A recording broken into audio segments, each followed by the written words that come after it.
All right, ladies, good Monday morning to you. Hello.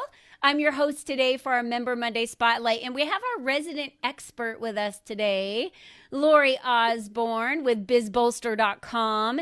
As you can imagine from her website, a title, we're going to be talking all about website stuff today. And for some people, that's very boring.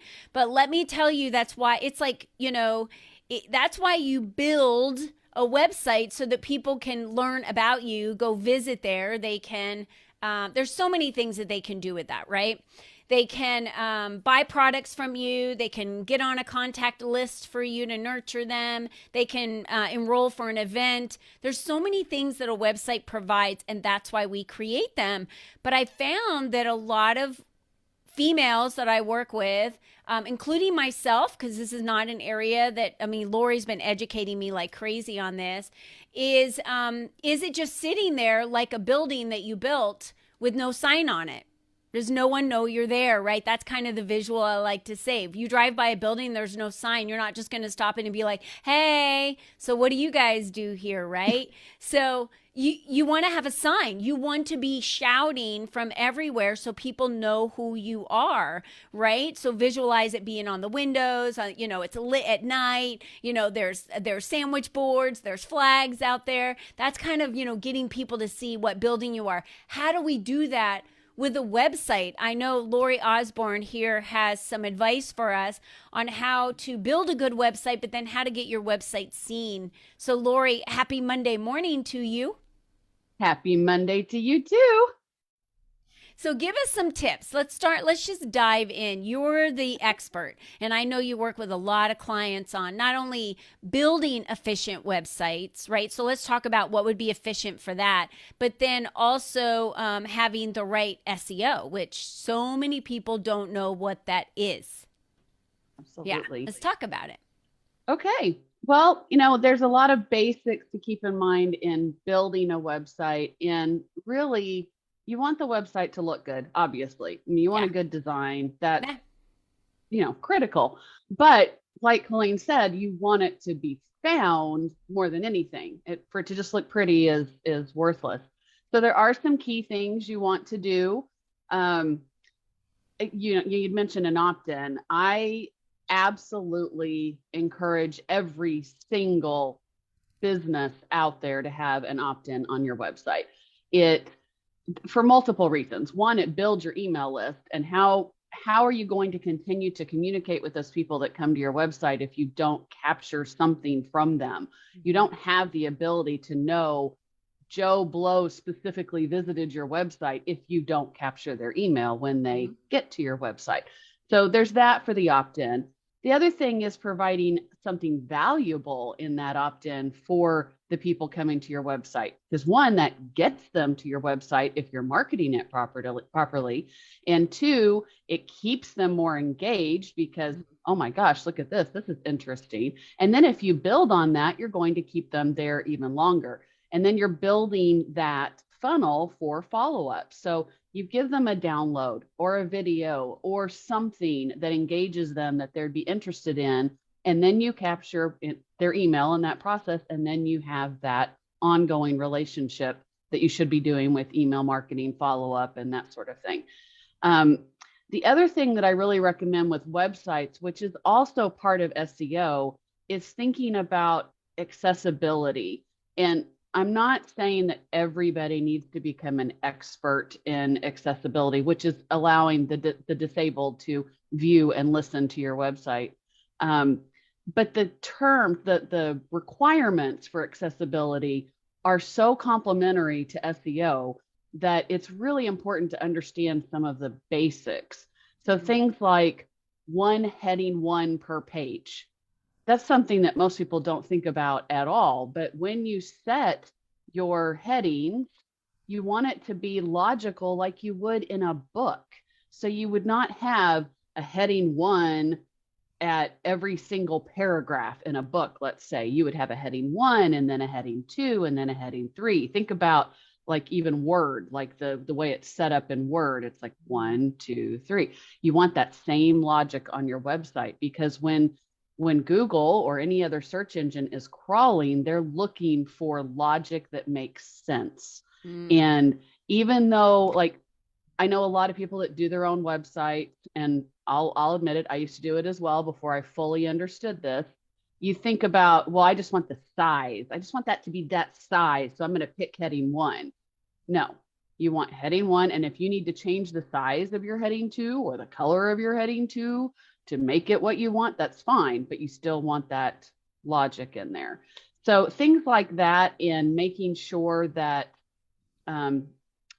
things can be read and make sense and are user accessible. So even, or user friendly, I guess the better word, accessibility ties into user friendliness as well. So when you're building your website or updating your website or doing anything in your website, think about, if someone doesn't know me and they don't know how I operate and they come to my website, is it logical what they need to do and how they need to do it? Is my call to action very, very clear?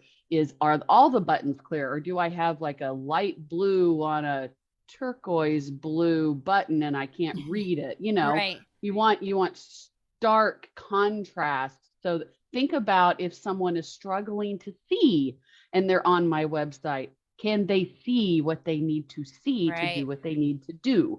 So just kind of thinking about user friendliness. User friendliness is the number one thing with SEO with Google anymore.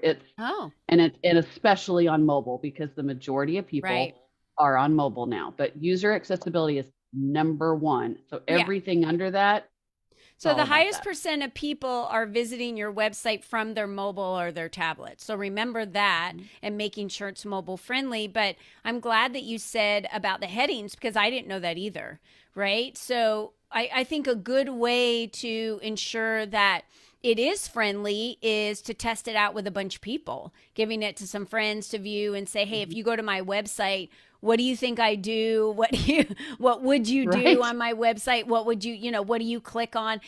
Are you able to navigate around it easily? Don't give them anything else of information. Just ask them to go do it. And you'd be surprised how many of them will come back with feedback. And don't take that as negative feedback. Any constructive criticism that you get on your website is positive feedback of changes that you can make. But Lori's she's talking a little bit deeper with the headings of things that I don't understand, right? Because I have someone help me with my website. But when she's talking about Google and the functionality and what the crawlers are looking for, I know blog is another one. And a lot of websites don't have a blog. So talk to me about why blogs are so important on websites for all of us. It's keeping our content current and posting things regularly, right? Yes. Google likes current, fresh data. They don't want to supply the same responses to every search that has been out there for months and months and months. They want fresh and new. So your blogs, if you're doing them often enough, you're getting that fresh and new. And you're also writing them with keywords. So you're making your website more keyword rich. So when you're writing your blog, be thinking about, what kinds of phrases and words would people be using to search for me, and build those in to your blogs. You'll notice on my blog page, there's a lot of blogs about SEO, because I want people to find me. I also want to help people with SEO, but I want people to find me based on that SEO. Yeah, I think what Lori does the best that I see from working with her is empower you to really understand what SEO is, what it means, why it's important for your website and your brand, right? Because so many people aren't even on Google My Business. They don't even have an account set up. They're not getting reviews. They're not asking for reviews. I talked to someone the other day who teaches so much about business, yet my emails after an event always go to those that attended that say, if you liked today, please leave us a review. So almost every event that I do on a regular basis, weekly, I might get one review. Maybe it's one, maybe sometimes it's two, but they'll leave that on the company I use, Sotellus. They'll leave it on Google reviews. They'll leave it on Facebook. All of these reviews really help your company be seen more often. That's just the way the algorithms work. So it's not as much hard work as you think it is. Right. Right? No, it's really not. There's so many basics that and Google My Business is a great one. Yeah.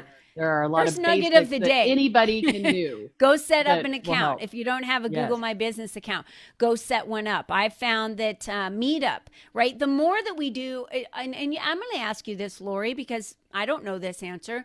The more that we have our names out, right, on the internet. So if I have a Facebook page, an Instagram, and then YouTube videos that I'm doing regularly, and then I have my LinkedIn account, and then I have a Meetup page, and then I'm, in an article in a magazine, and then I, post an article on LinkedIn, or all these things I'm doing. Mm-hmm. When I go Google my name, or Google my business, all these things come up. My Meetup page comes up, right? So it's not just your website, it's all those other things that assist in getting your website seen, right? And the keywords that you use for that. Yes. Yeah. Yes. I mean, if you do any kind of search on, and it's always a good idea to do a search on your name and on yourself, because you might find something that you need to take care of as well. You never know what could show up out there. But yes, anything you do, including backlinks. So links from other people's site to yours. So like if you're like this is a great example.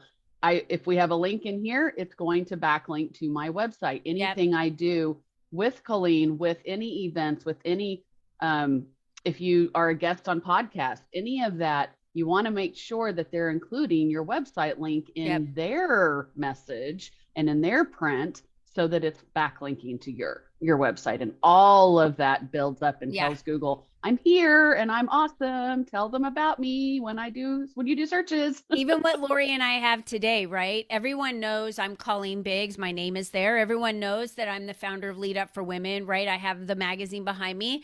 A lot of women know that I run a LEAP program. That's one of my brands, right? I have it behind me. But what they don't know is what my website is. So everyone, many women around me know I had the Lead Up for Women website. I also have a ColleenBiggs.net website, which a lot of people don't even know exists. So that's why you have bizbolster.com on your name. So when people see that, they're going to, every time you make a comment in a chat, if you're networking, it's going to pop up. So this is why websites are so important. It's where you collect your contacts, right? Your downloads. It's where you have your lead generator. It's where you tell people about you. It's where they become more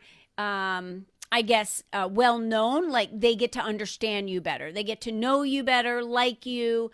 And then when they start attending some things that you have and you start inviting them through the nurturing campaigns, then they get to like you. And just like Lori does, I think it's crucial for women to get out there on a regular basis, not just go live, but I mean, that's good, right? Videos are great. Going live as much as you can, even if you want to just talk for 5 minutes, 10 minutes. We do these for 15 minutes in the morning, and I, bring someone on every Monday. But you also want to be able to make sure that you're sharing your website everywhere. So if you're doing a live like this, pop your website below in the comment section, right? And drive people back to it. Invite people to events, and do events every month that share with people what you do. Invite them for free to come and learn from you. Teach them something, right? Give, serve, teach them something, and nurturing that for a while. That person then gets to make the decision. I think I don't have the right SEO, and I'm not being seen by the people, and I could use more clients. So Lori's taught me a lot, but now I think I'm to the point where I need to hire her. And that's where a lot of Lori's clients come from. She teaches them so much in our Teaching Tuesdays and her workshops that she does. And then they figure out that I can apply some of this on my own, but now I'm not sure what to do, or that's beyond my scope of understanding. Now I need to hire Lori to help me out. Is that what you're finding, Lori?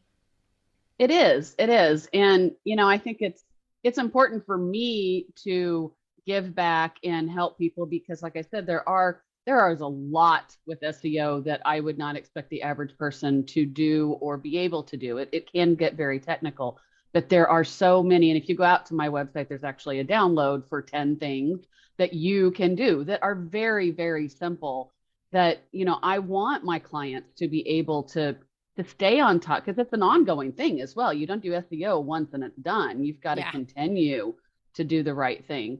And I want to mention just one more thing on websites in general, too. It's really great for people to go there and get to know you, and you absolutely want that. But remember, too, that the website is about them, not you. So when you're doing your words and you're putting your message out there, be thinking about your potential client's pain and how you can solve it, because they're going to be, when they don't know you, they're going to be more attracted to that than to you. So if you show that you understand their pain and how you're going to fix it, you're going to keep their attention a lot longer. Ooh, that's a great advice. Did you guys hear that? So go back to your website and look at it and read it. Are you talking to the consumer? Are you helping them solve the pain that they're in? Because that's why they're at your website, right? Because they want to know that you can assist them through something. So Lori, thank you for being with us today. Thank you for sharing and showing up with your nuggets of goodness for everyone in the community. And ladies, we hope you have a wonderful rest of the week. Lori will put all of her information below in the comment section so that you all have that. And again, we will be back. I will be going live starting today on LinkedIn as well. So we're going to be going live on some LinkedIn shows. I'm really excited about that. And Lori, again, thanks for being with us. You guys, make sure you go to bizbolster.com. That's bizbolster.com, and go check out Lori. She has a lot of tips for you to be able to download on her website. And she can solve all your pain. Trust me. You want more clients? Contact Lori. All right, ladies, we'll talk to you later. Have a wonderful rest of your week. Bye-bye for now. Thank you. Bye.